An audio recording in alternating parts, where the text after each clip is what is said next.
Hey, this is Anney. And Samantha. And welcome to Steph Never Told You, a production of iHeartRadio.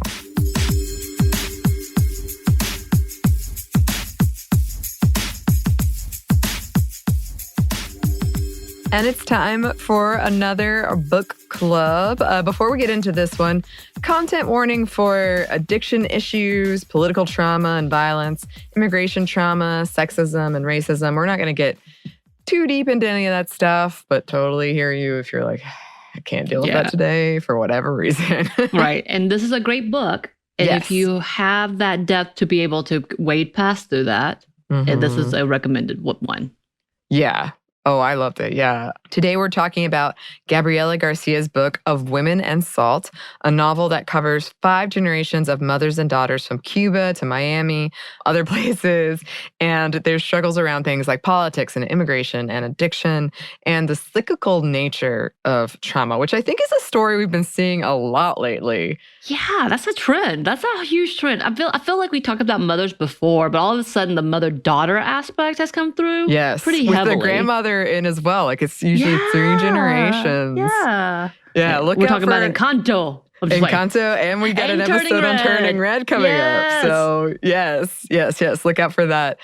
But this book is absolutely beautiful and heartbreaking and presents so many scenarios where these external forces are working against the characters. Like I feel like it's great in the sense that it's tragic and you can see where a character wants to do more, but because of all these other things that they can't control, they can't. Right. And that hurts someone else in their orbit, but they legitimately didn't have the option to help them. There's a similar parallel between all of them about how they try so desperately to connect with their child, but inevitably push them away. And it's like a generational thing, once again, as you said. It's a very interesting, heartbreaking, but beautiful book. Yeah. And it's pretty recent. And Garcia, you can find some really good interviews with her about it, where she talks about kind of her own experience and why she wrote it. And I think it was, she was really well-spoken about what she was trying to accomplish. Right. And I think she did accomplish it. So, random fact. So apparently she took a class with Roxane Gay. Oh. And after she published this book, if you listen to the audio version, there is a snippet of their interview. Roxane Gay interviewed Gabriela about the book. It was nice. It was a nice little exchange. I love that. I know Roxane Gay reviewed the book, so that's always cool. I'm like, ooh.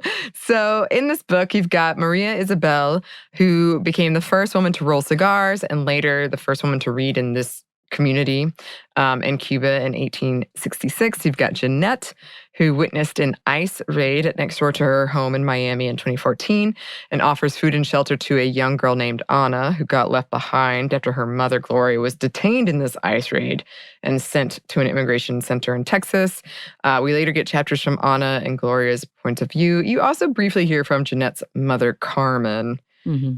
Yes, and there are other women involved, and it kind of reminds me, I feel like it's pretty simple to keep track of the threads, even though they're not told in a strictly chronological manner. There is sort of an overarching chronology, but not strictly. Yeah, and this was originally short stories, so not all of them. There was I think she had written a couple of chapters as short stories and then brought them together.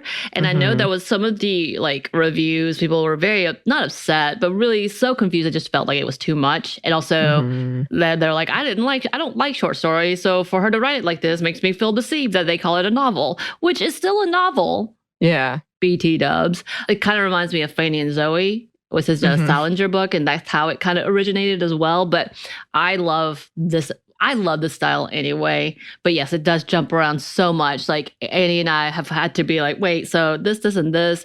But it's also one of those books when you come to the end, you realize what happened, and you feel like you need to go back. Yes. And in the front of the book, she has a family tree situation. So you can kind of keep track that way. Because it reminded me of when we read Joy Luck Club. Yeah. And I kept getting the names. Yeah. Like, wait, who is this? And how are they related to this person? And how are they related to this person? I feel like this overall was simpler just because a lot of their stories were while there were very similar threads, were very different. So I could be like, okay, this is Maria Isabel, who's rolling cigars in 1866 or whatever. Like, that's very different than Jeanette in Miami in 2014. Right. But still, yeah, Samantha and I had to have a little conversation. Yes, we may still have in between this as well. So let's go.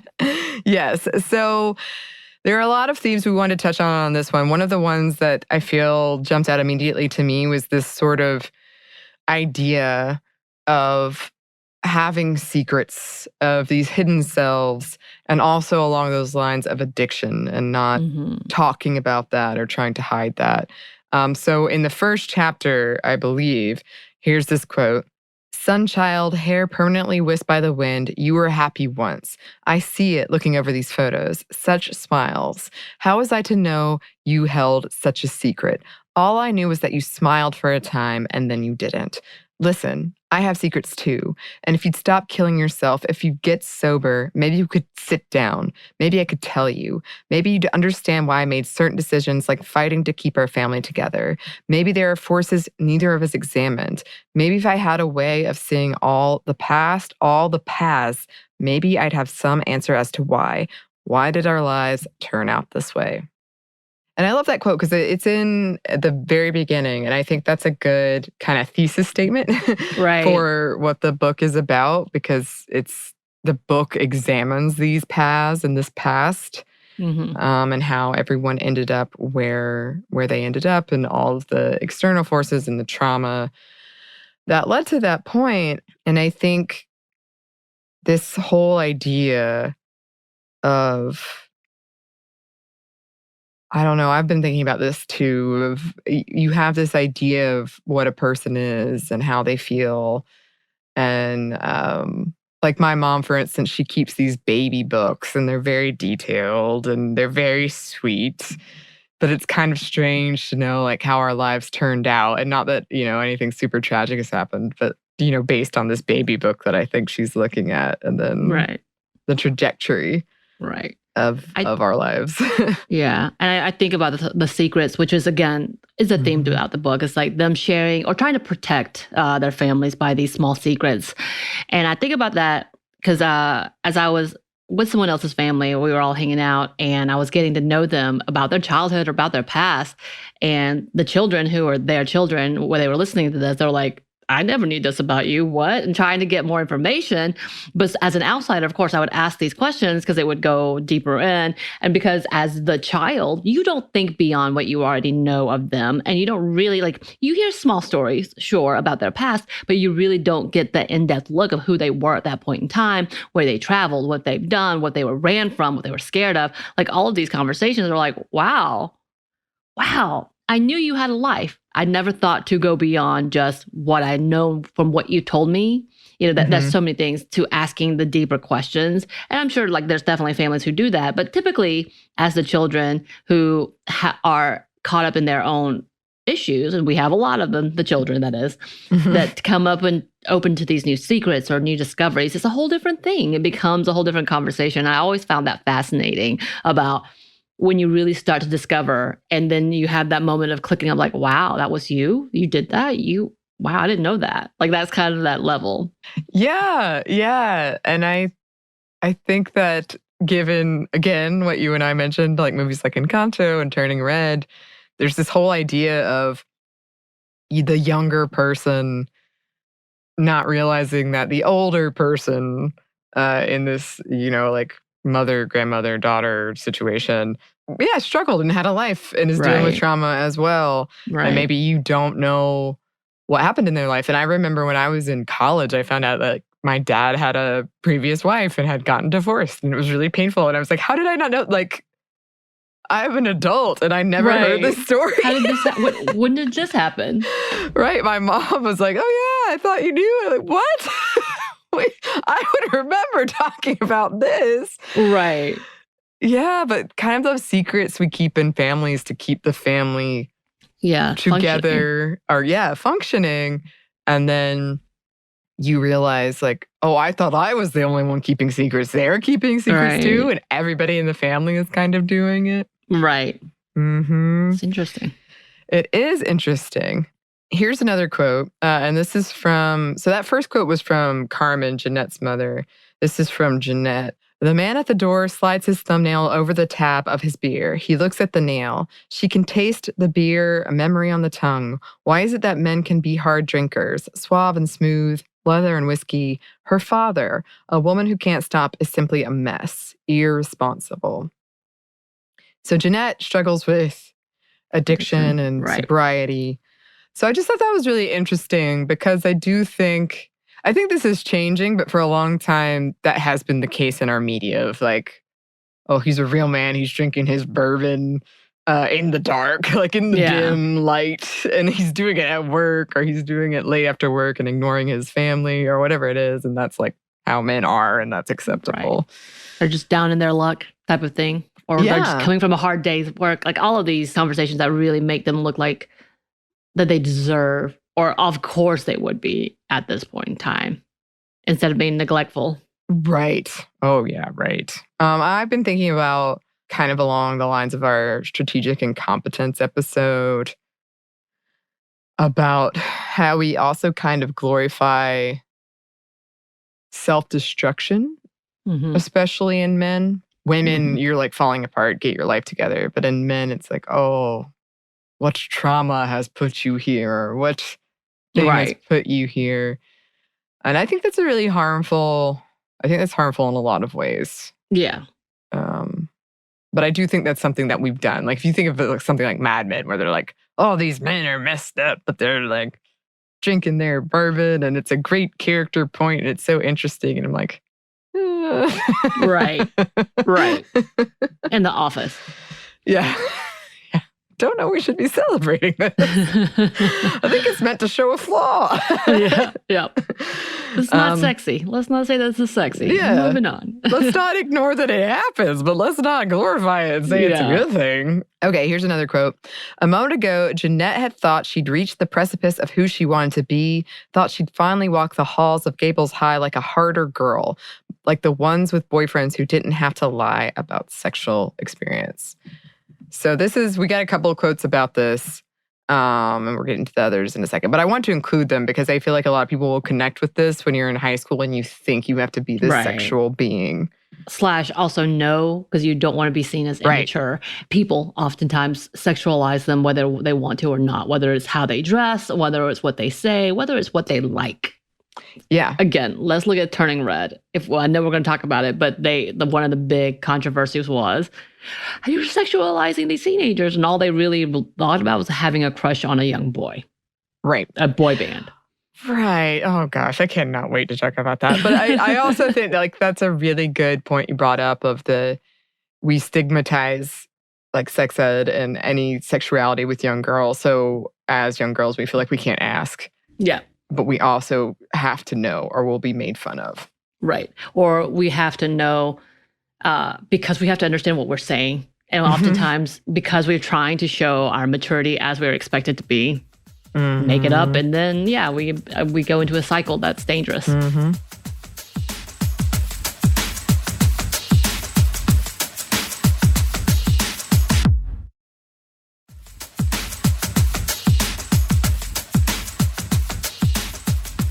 So here's one of the first quotes. But she pictured the men following through on their promises, shoving her into their cars to her, to that juicy. That's what those cooler, harder girls did, wasn't it? They got But she couldn't picture the popular boys at school, boys like Chris and Raul and Marcelo, talking to their girlfriends like that, expressing such raw desire. She was amazed that she could inspire such want, such need. She was baffled that these same men who shouted at her and Sasha did things that, say, her mother and father did. She could not picture her father her mother, she thought. These men want me more than anyone wants my mother, more than anyone wants the coolest girl in the school. Then she felt good. And this is that same conversation, is that we really feel like our worth is based on how sexy we are. Not understanding how traumatic that is, but because we see it so often, or we are told that we are often, you're going to break hearts, or you're going to be so pretty, you're going to break those boys' hearts. That's what we think our worth is based on, and understanding I am more value because someone wants to have sex with me than this other person. Right. And going back to our conversation we had recently on consent, this is another thing that I'm talking about when I say, like, I think we're in a society where consent, like true consent, is almost impossible because we're raising girls to think like this and to want to be the hard girl that everyone wants to have sex with. And that's dangerous. Like you putting yourself in a dangerous situation. And I remember when I was like in high school, college, people would catcall me and I would like smile and feel flattered. Like I'll admit it, like feel it. And then one time it put me in a really unsafe situation where this guy like pushed me against the wall and started kissing me. And I didn't know what to do because it was like, I should feel good about this, right? But I don't want this, do I? And I just froze. I totally froze. I mean, it's definitely that whole situation of feeling like this is our worth, being told this is a good thing, you're desired, this is what you want, this is what the TV tells you that this is who you are. Then you get there and you're not told how you should react when something goes the way you don't want it. But because you think this is your worth, you have to follow through to get that value. Right.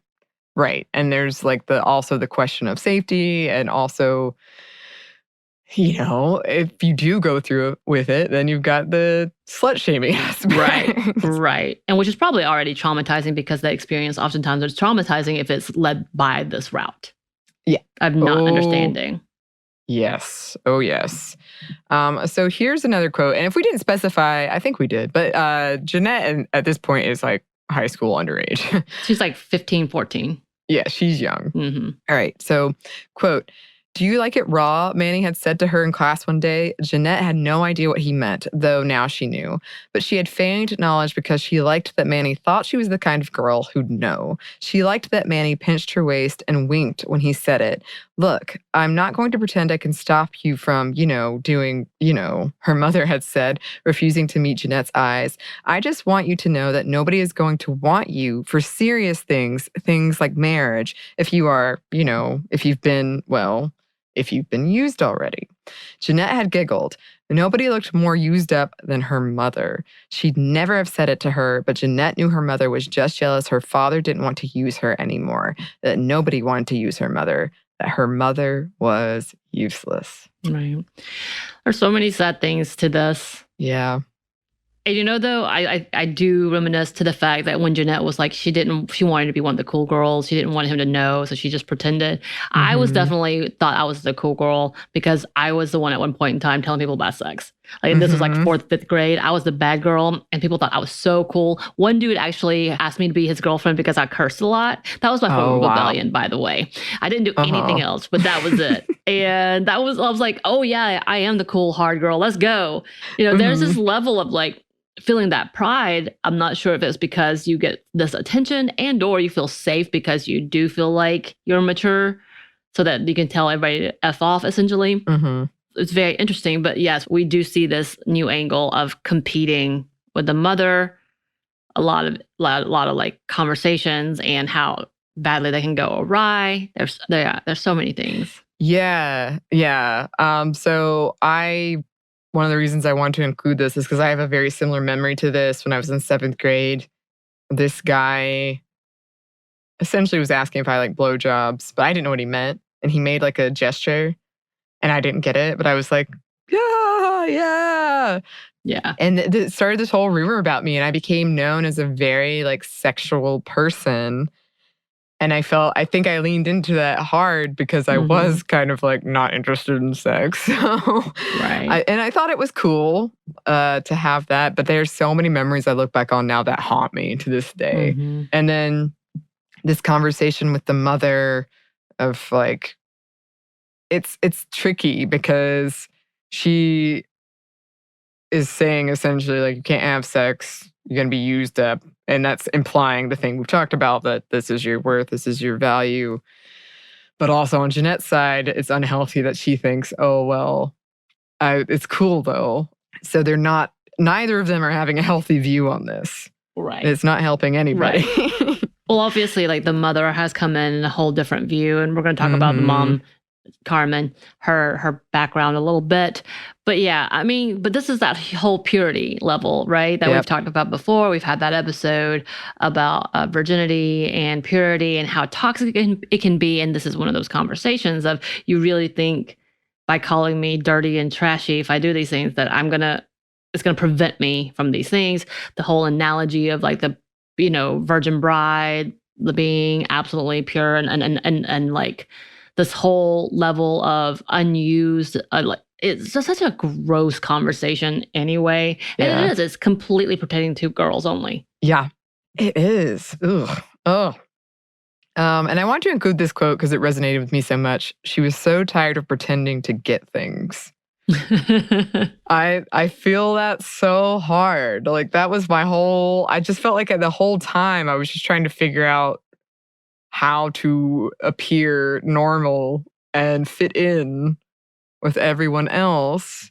And everyone else, in my mind, it seemed to be like having sex was cool. I had one group that disagreed, but most other people were like, yes, this is what you want, right? Right. Mm-hmm. And so this whole thing has been based on a club scene where Jeanette goes to this club very young.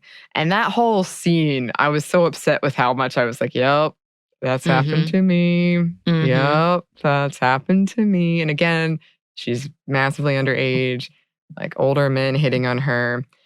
And she ends up going with one of these older men in his car to a beach. Here's the quote. As Johnson undid her shorts, as he tugged her at her tank top, she wanted to yell that he should stop. Not because she wanted to, but because why would he want to be exactly what everyone expected? Didn't he know how exhausting it was? She couldn't find her voice, but it didn't matter. Jeanette knew it then. Harder girls weren't happy. Probably nobody was. Right. Oof. Yeah. Oof. Yeah, and it did begin, the chapter began, if I remember correctly, of them stumbling onto a dead body. Yes. And this is part of the scene that we come back to. It flashes back because we do have an in-between scene as it opens. But yeah, I think it's really, there's so many, again, to that point of that whole scene with her friend where they're trying to get cigarettes, pretending to be over a certain age. And then the friend trying like, girl, no, let's go. Girl, what are you doing? I was the person that was like, no, we're leaving. Like, like my survivor instinct was too heavy at that point. Like, we gotta go. We gotta go. But yeah, that whole need to be cool, not sure what was going to happen, wanting to take risks, really not understanding what that risk is. And yes, this dude absolutely pretending like he didn't know her age. And then at the end when he's like, we can't call the cops because I know you're like, what, 15? I love those excuses. She lied about her age. You knew. Yeah. Oh, yeah. Come on. Yeah. And it's so predatory. I don't know. Like, it's weird when you're in it because I remember being that age and being, again, like, ooh, flattered. But looking back, I'm like, oh, that was gross. That was so gross. Like, he had to know I was underage, like sloppy drunk or whatever.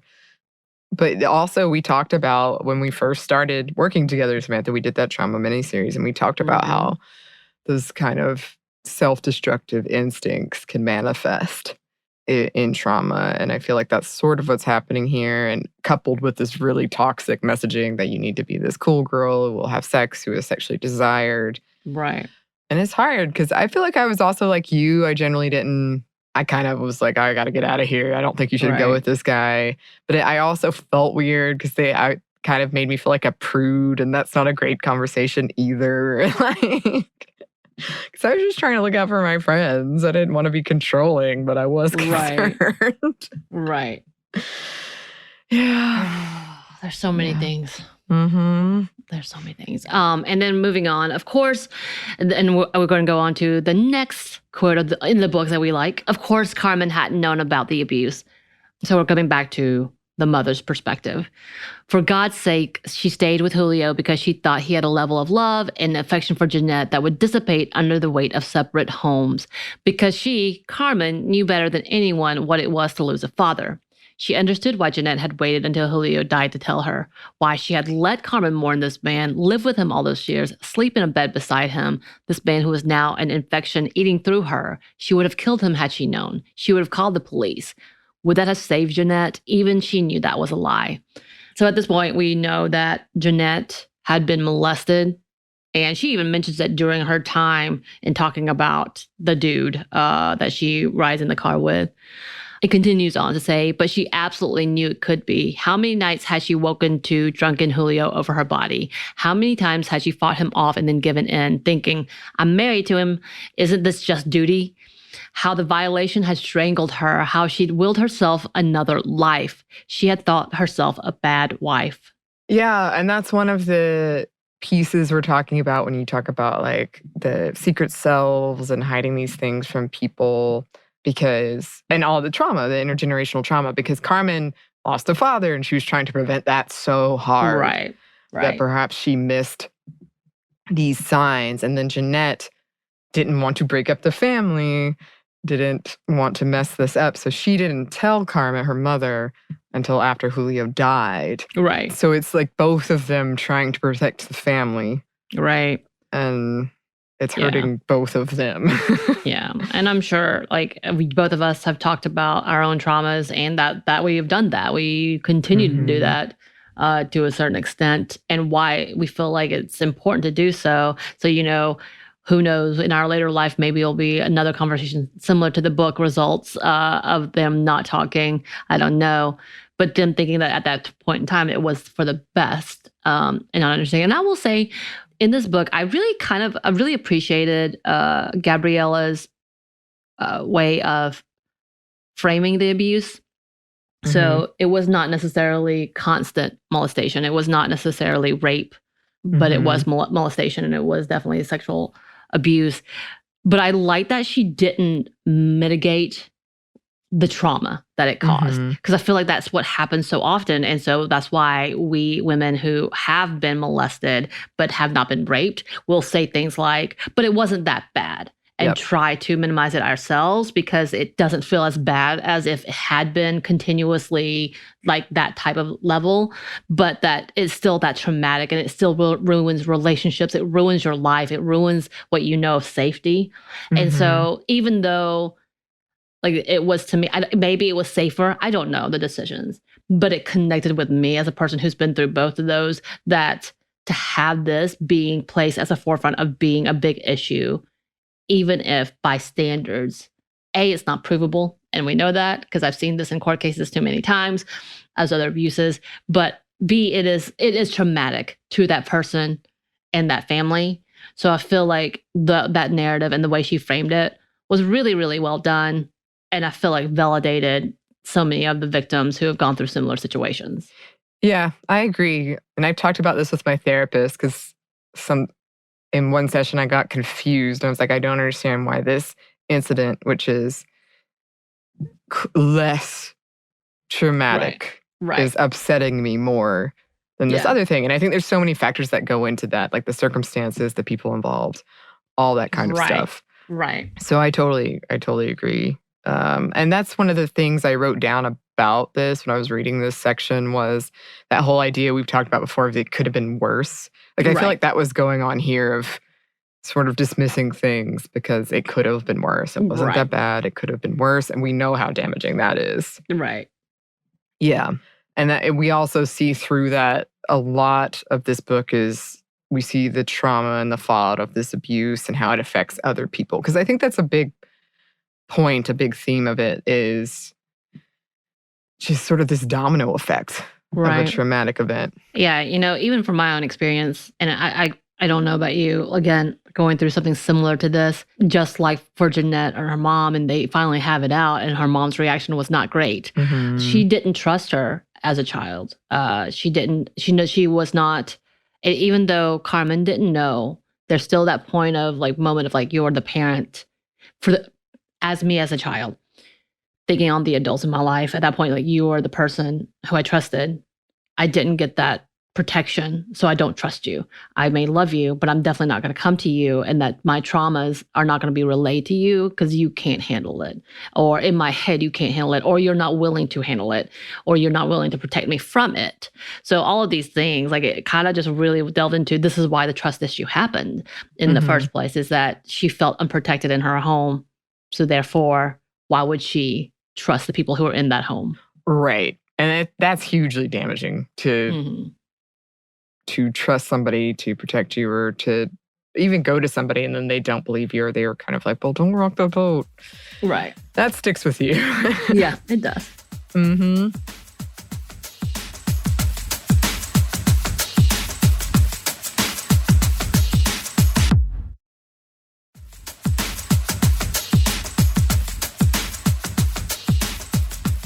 Here's another quote. It's been only a month together in my apartment, and I want him to stay so bad that I am afraid. No man has ever given me so much attention. It made me feel like some kind of savior. I am constantly calibrating who to be, what kind of woman Mario wants, though I know that he likes me because he thinks me the kind of woman not constantly calibrating who to be for him. So this is Jeanette about her kind of on again, off again boyfriend Mario, who's kind of presented in that same, because she has the addiction sobriety story. He's kind of presented as like a bad habit that she has. But I liked that because, again, it's sort of going back to this cool girl idea or this hard girl idea where we're pretending like everything's fine and everything's easy. And I'm not constantly calibrating myself, but you are actually. Right.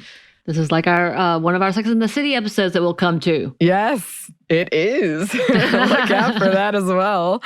Here's another quote. Mario likes that I'm willing to try it all, that I'm willing to go there, that I am not a barrier to whatever he wants.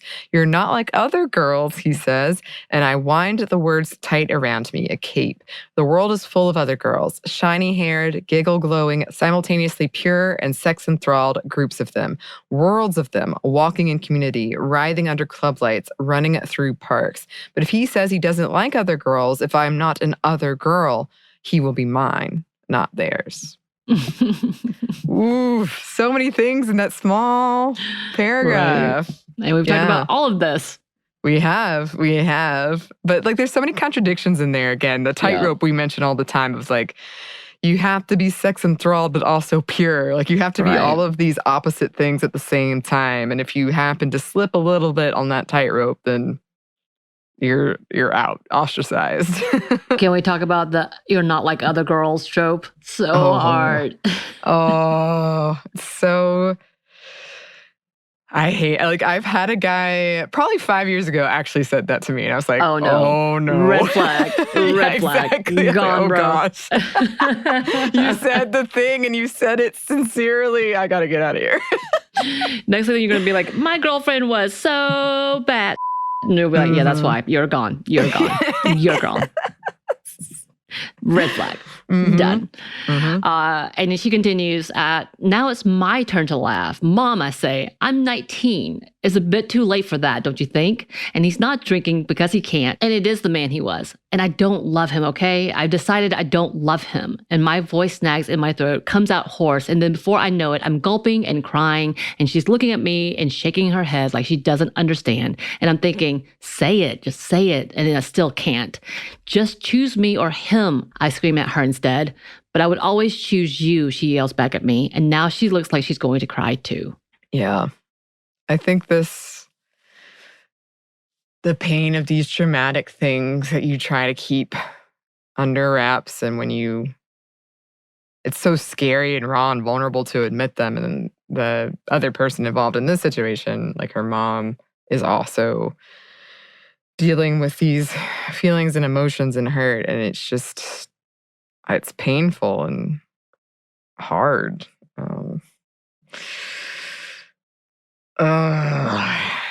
Yeah, there's a lot of pain in that in that paragraph. Something else I wanted to talk about, or we wanted to talk about, was political trauma, because I think that's pretty throughout this book. Here's a quote. So this is from Maria Isabel, who was, again, in Cuba in the 1860s. For Maria Isabel, a scorching anxiety had long replaced those lofty early notions. freedom, liberty. She hated the unknowing. She hated that her own survival depended on a shadowy political figure she could hardly envision. So I think that's still the case. I think a lot of us feel in a lot of ways, especially marginalized people in every intersection they're in, it gets worse and worse. Like there's things outside of our control and they're impacting our lives and our mental health and our physical health, like all of this stuff.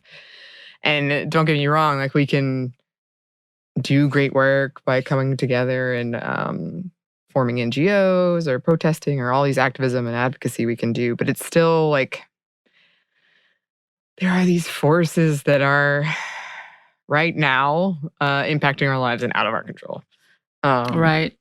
And just so, I don't know if we stated this earlier, so this is based in Cuba during the dictatorship.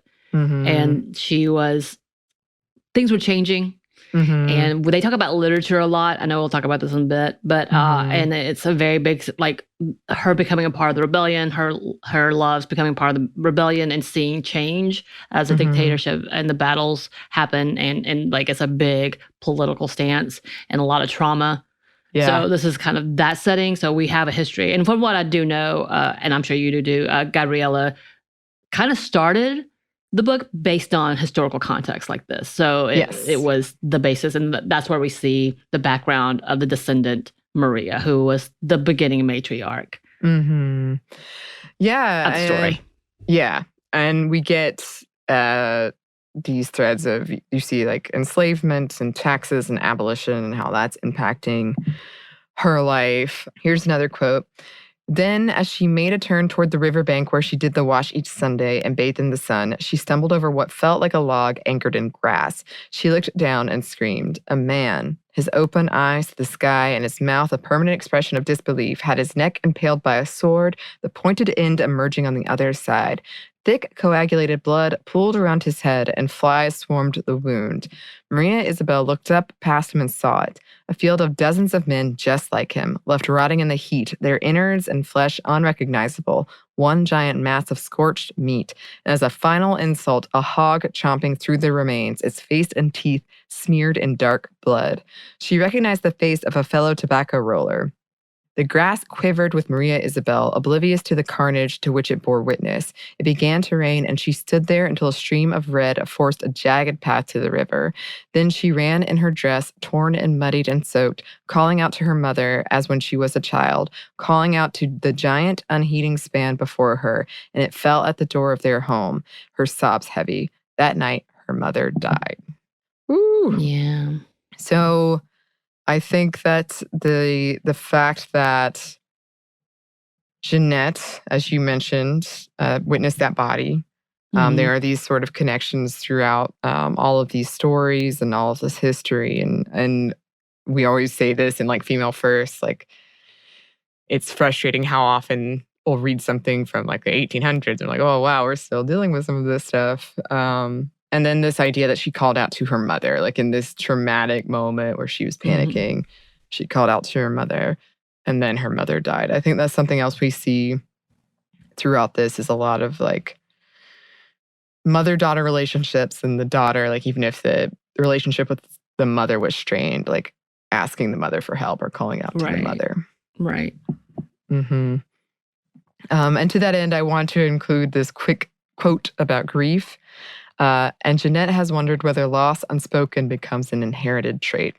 Just because, you know, in these conversations with intergenerational trauma that's sort of passed down, even if you don't talk about it, it still manifests in other ways. Right. And they don't talk about loss too often either. Like even the different deaths, they mention it and bypass it and then live in the aftermath of it. So I feel like it's somewhat literal as well. And continuing on, of course, we want to talk more about the mother-daughter relationships because that is kind of the basis of this book, the matriarch. And we want to come back and talk more about this as well outside of because, again, like we said earlier, it's a theme right now. And I've seen this theme as a cultural theme.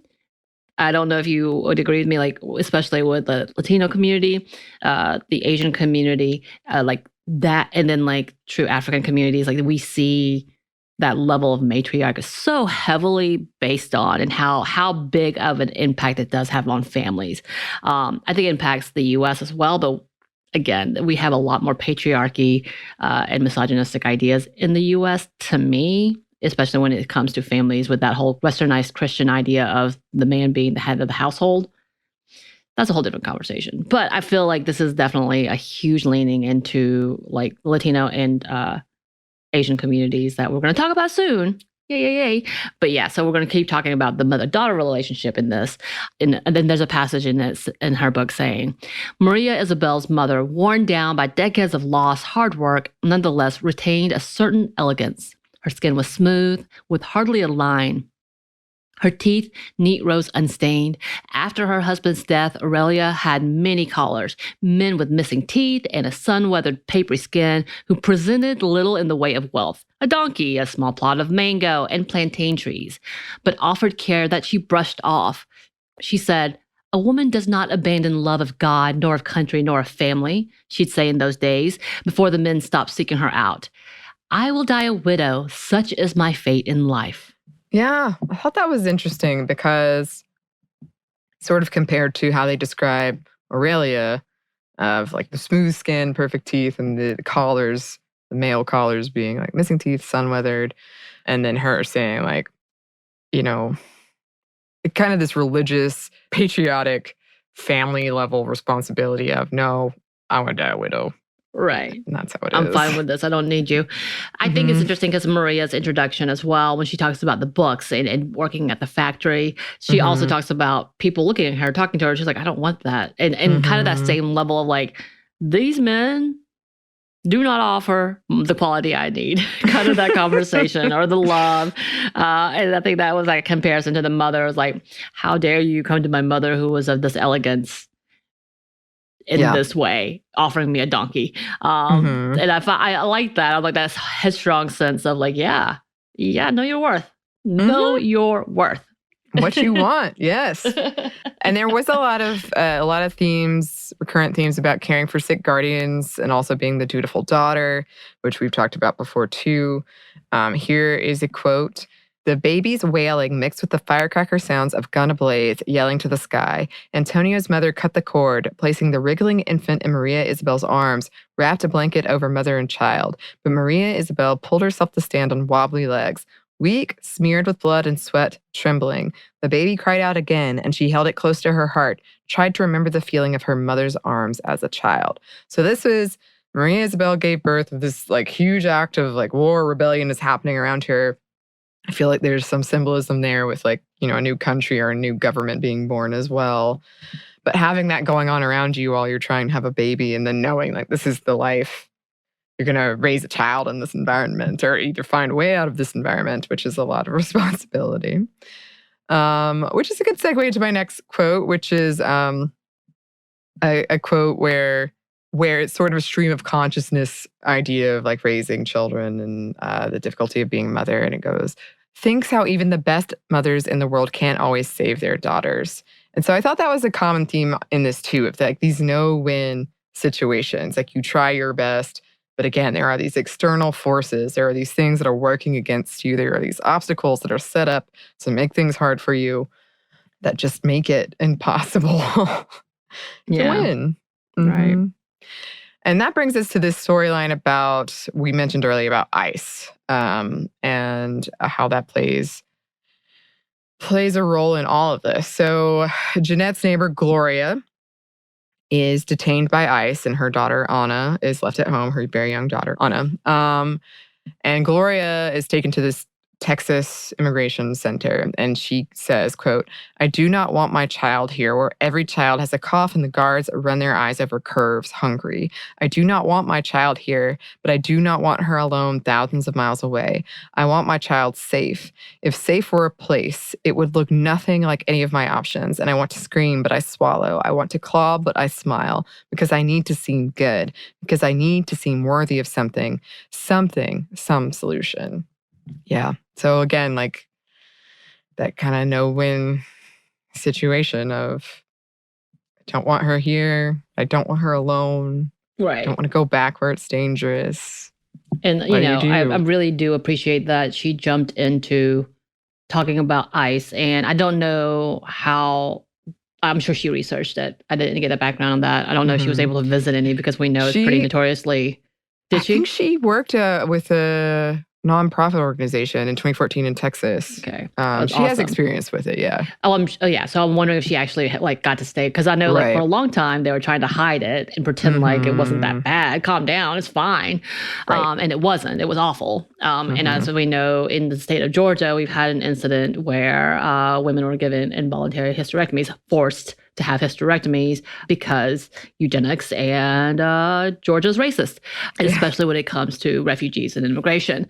And I really did appreciate that she kind of dug into that. She made it a lot more human. And I think she made it kinder than it needed to be. I'm sure she made it very realistic, but I think she really did, because in the perspective of Gloria, she was more confused. Like, as we see, because the country, especially specific states, are not welcoming to refugees and immigration. And in general, it makes it difficult for them to be able to survive constantly and to have access to anything, or such as healthcare or IDs. We know this. So I think the level of Gloria being both scared, somewhat relieved, confused, and then just giving in. It's just the mix. I think she does a wonderful job in relaying the more realistic of what is happening as you're in the middle of it.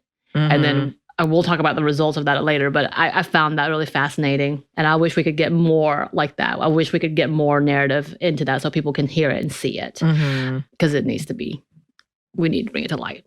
But anyway, moving on. It continues, sometimes I want to be a fighter, as when I consider attacking the men who stand guard over me. What about not caring about the consequences? Throw me in prison, beat me with your batons, give me up to the television, another headline. Some moments I want my daughter returned to me, but God forgive me. Others, I want a different life for her, away from me. It's ugly to admit, but don't believe the mothers who tell you motherhood is vocation or sacrifice or beauty or anything on a greeting card. Motherhood, ? A constant calculation of what if. What if we just gave up? Yeah. Ooh, it's powerful. Well, I mean, this is that same narrative, and I hate this narrative about why so many refugees or women in harsh circumstances give up their children for adoption, thinking that they're giving them a better life when it's not necessarily true. Or they're being tricked into thinking that, or they're being tricked into thinking they're just going away for a while and coming back. That's a whole different conversation. And essentially, the system preying on these vulnerabilities because you don't want your child to suffer the things that you have suffered, and try to give them the best life you can. It becomes such a mixed bag to so many things. But that was. Yeah. Well, another thing we wanted to talk about that you mentioned is literature, because throughout the book, there are these reoccurring themes around literature and kind of like connecting people through generations. Because Maria Isabella was reading Hunchback of Notre Dame or Les Miserables, and then other, like Jeanette was like it. You see that kind of go. So Maria Isabel. Oh, I think I said Maria Isabel earlier. Sorry. Maria Isabel, in response to her wedding proposal, said, quote, she said yes, though she meant perhaps wedding vows had long ceased to signal escape. She said yes because she had nothing left, and a learned man seemed as hopeful a prospect as she could conceive. And she sensed that he, too, sought a conciliation through marriage. In Maria Isabel, Antonia had found a way to flee without lusting after other shores, had found a reason to feign a braver face each day. She knew and, despite the weight of it, accepted her role as liberator of a frightened man. Maria Isabel thought it had always been women who wove the future out of the scraps, always the characters, never the authors. She knew a woman could learn to resent this post, but she would instead find 100 books to read. Yeah, so she was, as we mentioned, she was the one who learned to read in her community. She was the first woman to learn to read, and she would read to the workers during their lunch hour. She was kind of forced out because of that and other reasons as well. But it was something that was so important to her and that she found so much solace in and so much connection in.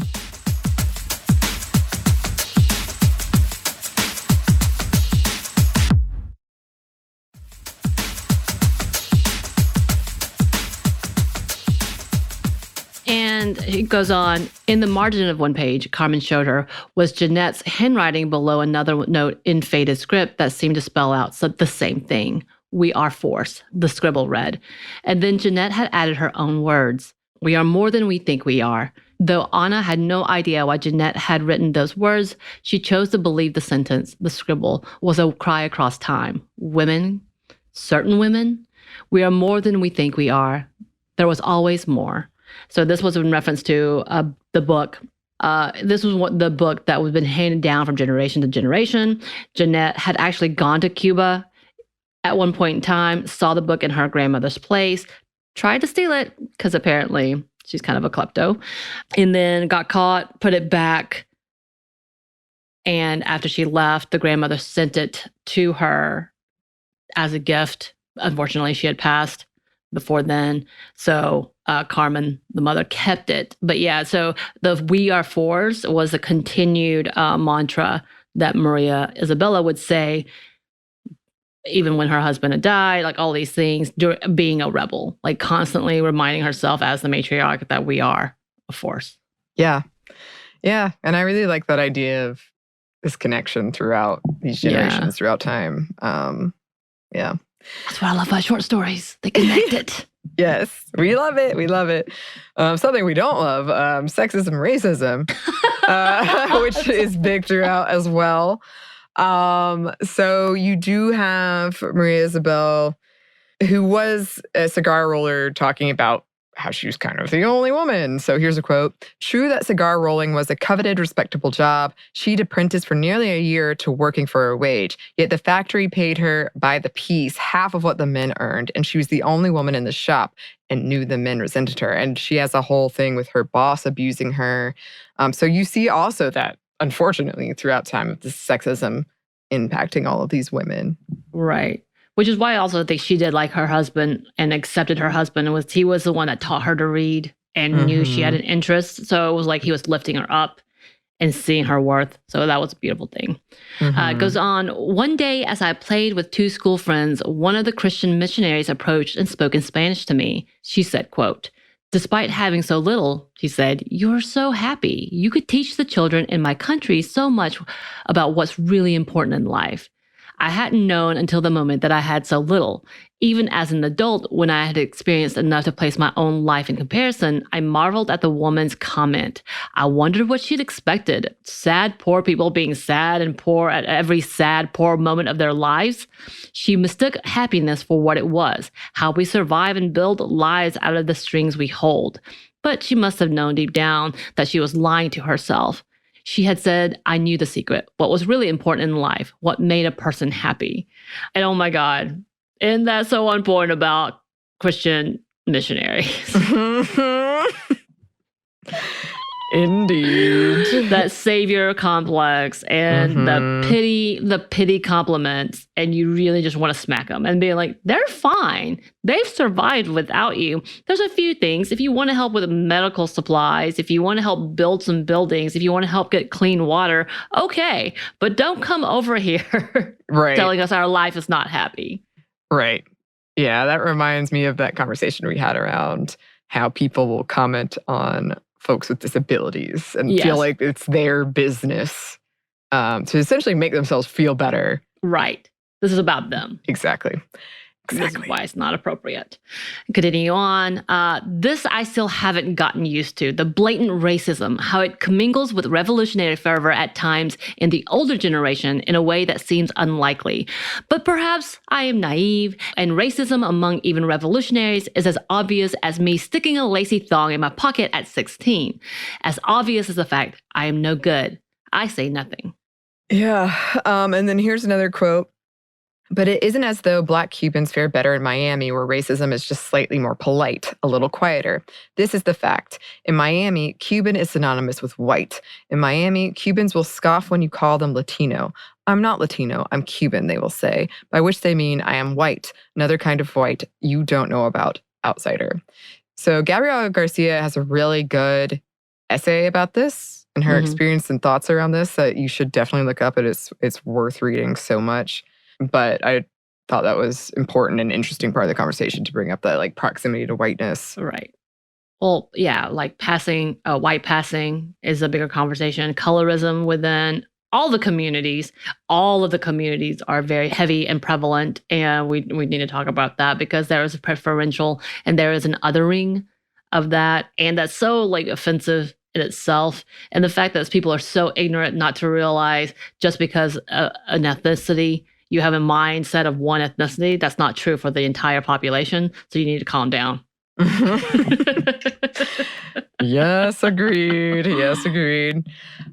So to close out, we wanted to include a few quotes about the section on Jeanette and Anna when Anna's mom, Gloria, has been detained by ICE, and Jeanette brings Anna to her house and is taking care of her and trying to figure out what to do with her. So here's a quote. Jeanette closes the door to her bedroom. She lies back on the bed and balances her laptop on her stomach. Google searches, what happens to children if their parents are deported? A link to Child Protective Services, a link to family detention centers in the region, to lawyer after lawyer after lawyer. Another search, how to find someone detained, an immigration and customs enforcement database that requires an alien registration number for the detainee.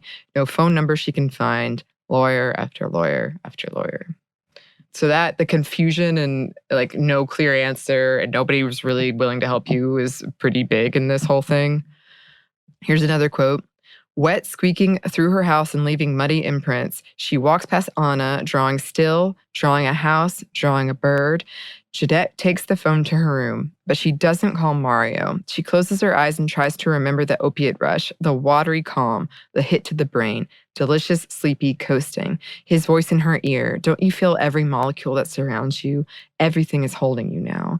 She doesn't call him after she's called the cops. She doesn't call him even when the police car pulls up and she hears Anna opening the door and call her name, and her heart is thumping in her chest, and she feels for the first time, no, this is what it's like to break. Yeah, it's a really heartbreaking scene. Like, Jeanette tried all these things and has no options. And right. Everyone kept telling her to call the police, so she did. And going back to that idea of like no-win situations. And it's just so sad. Right. There's so much to this. And yeah, the breakdown of the book, just so y'all know, is that after Jeanette tries all these things, she calls the cops. Her mom encourages her to call the cops, saying there's nothing you can do. If you don't do this, you're going to get yourself in trouble. You're going to get in trouble. These are the bad things that are going to happen to you. And so she does. Turns out that Anna had been with a babysitter. Gloria was hoping that the babysitter would have kept her as her own, essentially, and give her a life that she couldn't. But then she came back. They get deported. And they get deported to Mexico, which that's not where they're from. They're from El Salvador. So they get dropped off into Mexico, even though she had repeatedly told the people asking for help that she did not live in Mexico. Please don't deport me there. They get stuck there. Anna tries to take care of her mom. Again, that generational stuff happens because Anna grows older. She's trying to take care of her mom. A lot of sadness happens in that. There's so many heartbreaking moments that you're just like, why? And for me personally, I've had this similar situation, not this necessarily, but where we have had to, like if a kid gets in trouble or a family is undocumented, we were required by law to contact the embassy and report them. I will tell this, and they can't do anything to me. I refuse to do so. I would never. Because I'm like, I'm not doing this. This is obnoxious. And if we do this, we're sending the family away from the child because the child was born in the US and it's a whole problem, which there is no solution and no one wants to help you. Even when we try to find lawyers ourselves as government workers, it was impossible. And there's that one scene in which Gloria tries to talk to someone who tries to get her to sign away something that she couldn't read and understand. He's like, if you don't do it, which I'm pretty sure is why she got deported, but also, yeah, Jeanette's solution was to call a lawyer, and the lawyer talks to her and be like, if you send me $5,000, I can help you. And it's so painful. It's so painful. I will say we do have an amazing group of lawyers in Georgia.